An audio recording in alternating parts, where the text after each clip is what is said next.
Hey everyone, we are reading Little Britches, Father and I Were Ranchers by Ralph Moody, chapter 18 and 19 today. Okay, Father and I became partners. When we lived in East Rochester, Mother used to let Grace and me take the money to pay the grocery bill every Saturday. Mr. Blaisdell always gave us a little bag of candy when we came in to pay. But since we had moved out to the ranch, we never got any. I liked all kinds of chocolate, but I liked the bitter kind Mother baked cakes with best. The last Christmas, before we came west, she had made fudge with some of it. It was the best candy I ever tasted. I got thinking about fudge, and one night I asked her when she was going to make some more. She said maybe she'd make some when Christmas came, but sugar cost too much to be using it up in candy we didn't need. The more I thought about fudge, the more I thought about the bar of baker's chocolate we got with our last groceries, and more I wanted some of it. Baked beans, pea soup, and fried side meat had tasted all right before, but thinking about chocolate, they didn't even make me feel hungry. The next afternoon, when I was helping Father on the windnower, I was thinking of what he had said about going to meet with your troubles and how much less they would be. I don't know if I even stopped thinking about that when I began daydreaming about chocolate again. It was right then I got the idea. If I should whack a chunk off the end of that bar of chocolate, Mother would be sure to miss it.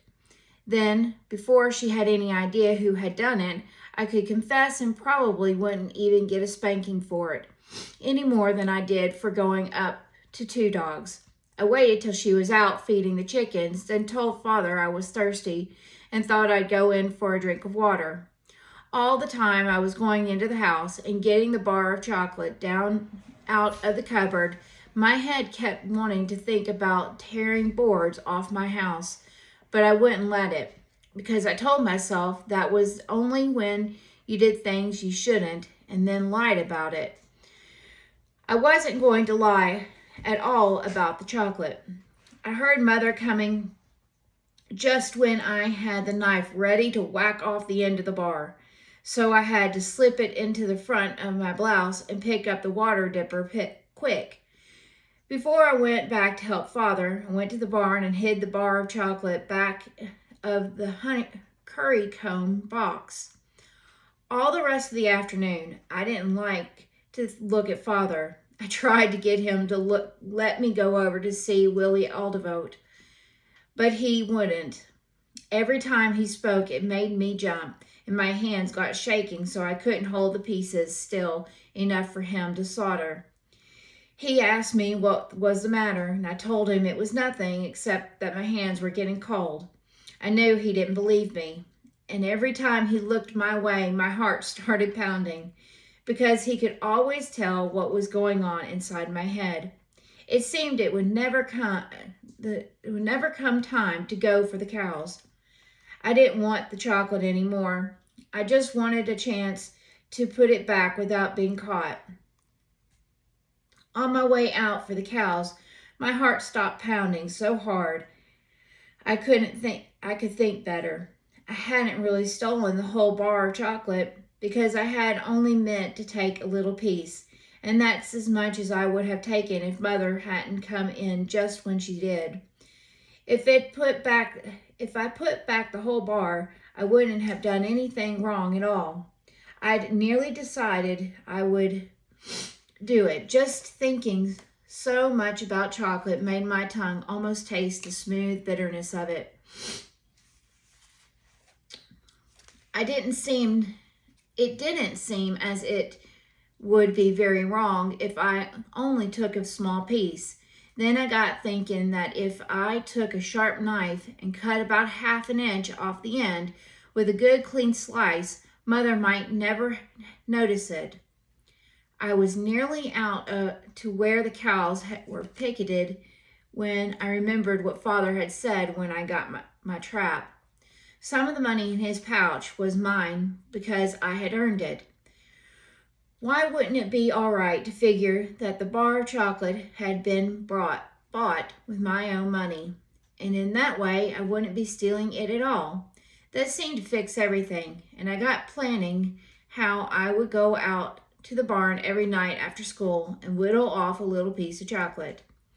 I could have felt all right about the whole business if it hadn't been for Mother's reading. Sometimes on Sunday afternoons she used to read just to Father, but any of us could stay in the house and listen if we wanted to. He often had her read Shakespeare's plays, and the one he liked best was about Hamlet. I liked it too, and used to listen every time she read it. I had just pulled the picket pins and was heading the cows home when the bad King's Prayer came into my head, and I couldn't get it out.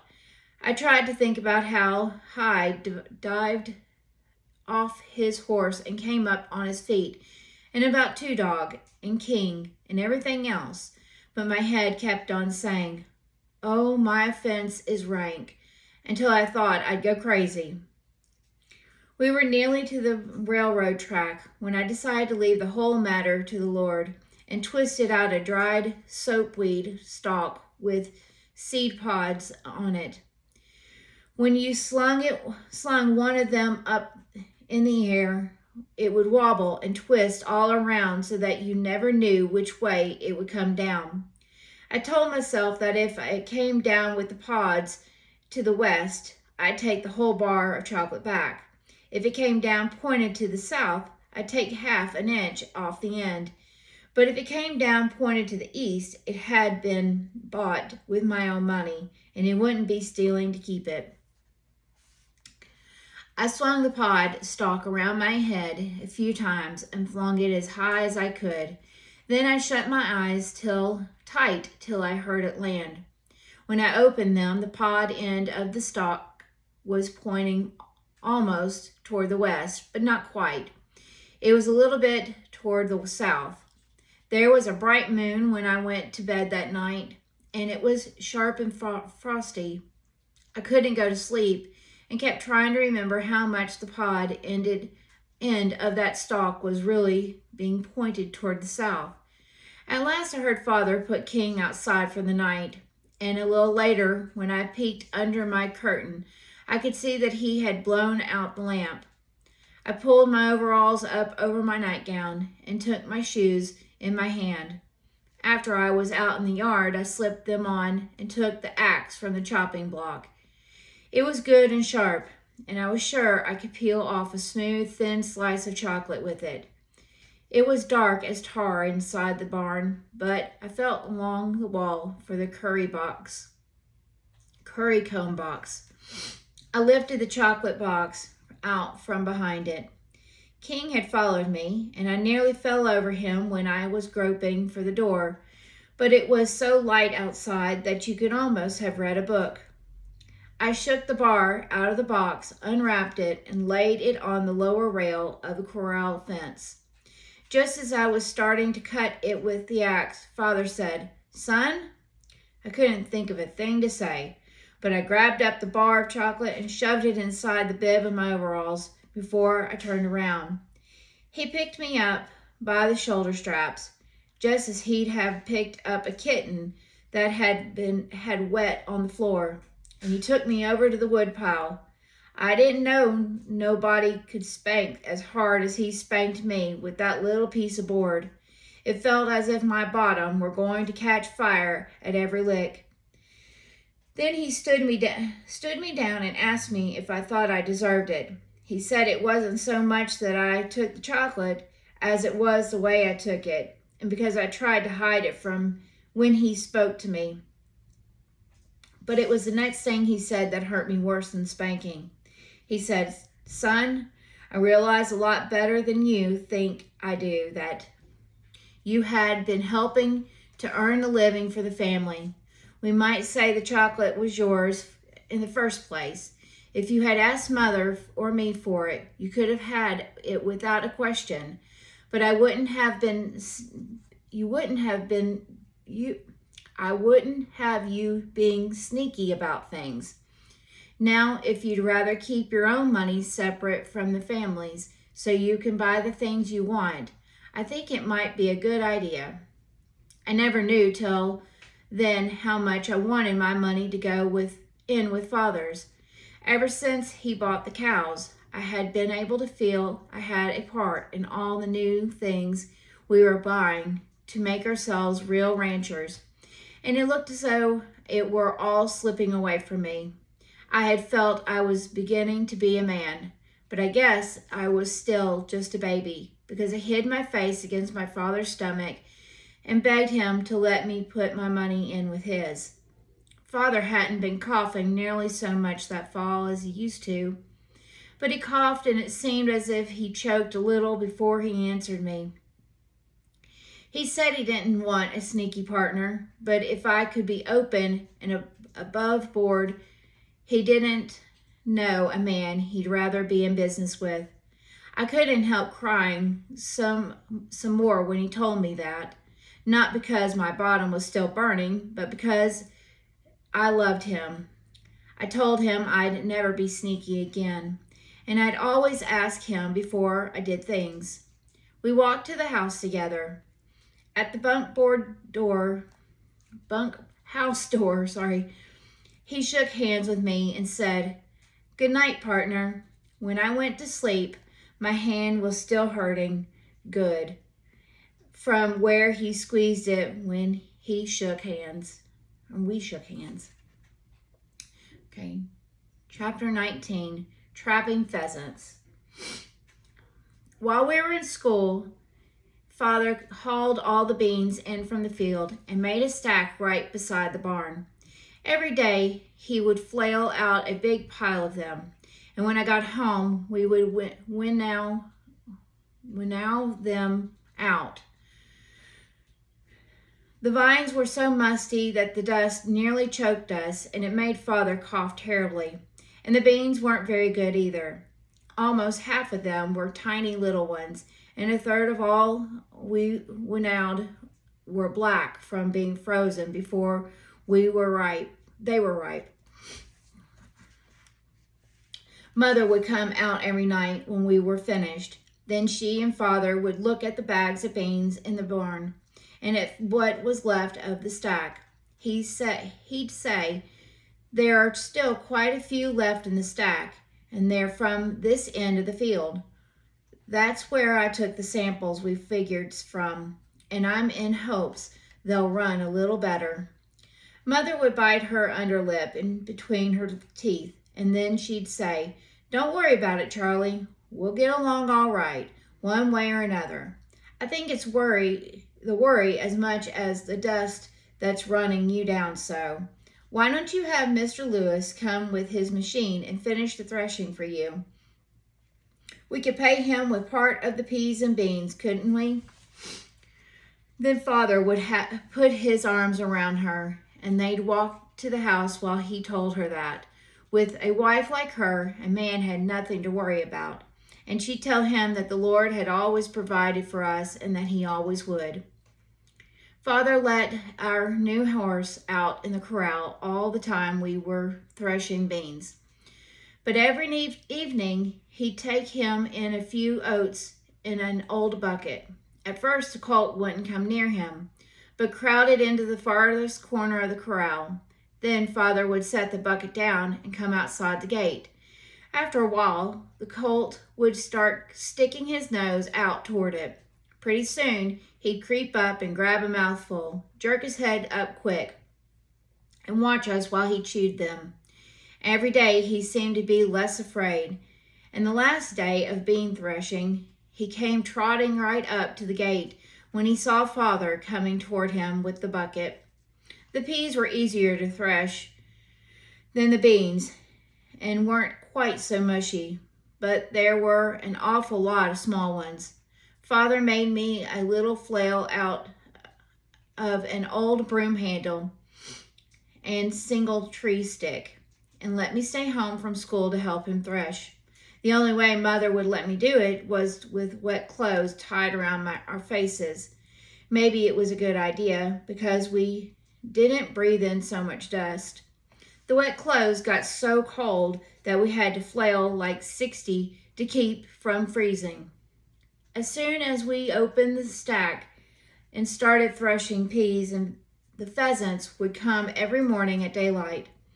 There were as many as a dozen on the top of the stack one morning when we went out to milk. Father said they were getting to be pests and would rob us of 10 pounds of peas every morning. While we were milking, I got thinking about all the peas that pheasants were robbing of us and about how good the one Mother roasted had been. That night, I set my steel trap right in the middle of the open place on top of the pea stack. The next morning, there was a nice, fat cock pheasant in it. At breakfast, Father and Mother talked about whether or not it was all right for me to have done it. At first, they said it was against the spirit of the law for me to catch him. But I told them again what the sheriff said about there being nothing he knew in the law catching pheasants in a steel trap. Father said, "You know, son, a man sometimes has to consider the spirit of the law as well as the actual words." But all Mother said was, "Wasn't that other one delicious?" I kept wondering all day about trying to trap another pheasant. Father hadn't really said I couldn't, but he hadn't said I could either. I started to ask him 2 or 3 times, but without Mother there to say how delicious the first one was, I thought I'd better not. Then I thought I'd just slip out when I went to bed and set the trap. If I didn't catch anything, of course, Father would never know anything about it, because I was the one who always climbed up on the stack to pitch the vines down. If I did catch one, Mother would probably say, "How delicious," again, and that might be all there'd be to it. I thought I'd had my mind all made up, but I tried to keep my back turned toward Father as much as I could, so he wouldn't be able to see what I was doing. Then I'd get worried that he might be able to see anything, and I'd start remembering about our being partners in the chopping block and how good my hand felt that night after we shook it. He shook it. I tried to tell myself it wouldn't be sneaky to set my trap without his knowing about it, because he didn't always know when I set it for prairie dogs. But my head kept saying it would too be sneaky. I didn't figure out what to do till we were eating supper. Then I said to Father, "Do you think I ought to drive a stake down in the pea stack to keep the pheasants from flying off with our trap?" Instead of looking at me, he looked up at Mother. We were having spare ribs and beans for supper that night. She was helping Hal get the meat off the bones when Father looked up at her. I don't know whether she saw him or not, but she kept right on cutting Hal's meat and said, "I do hope the children won't get tired of pork and beans before spring comes." Father looked down at his plate again and said, "It might be a good idea, son." I got the pheasant off the pea stack every morning till we finished threshing. I guess that made up a little bit for how few bags of peas we got out of it. The day we finished winnowing, he carried all the peas and beans into the room in the bunkhouse. Then we measured them all out into our sacks. When we were through putting 2 bushels into each one, we had just an even 100 sacks. 49 of them were peas, 28 were little beans, and 23 were large ones. Of course, the frozen beans were still in with the good ones, and there were lots of them. Father kept running the big ones through his hands and saying, "They'll be more than half salable."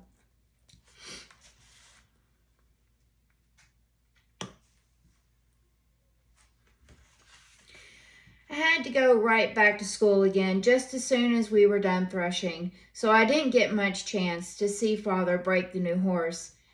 He knew how disappointed I was, and told me I could be the one to name him.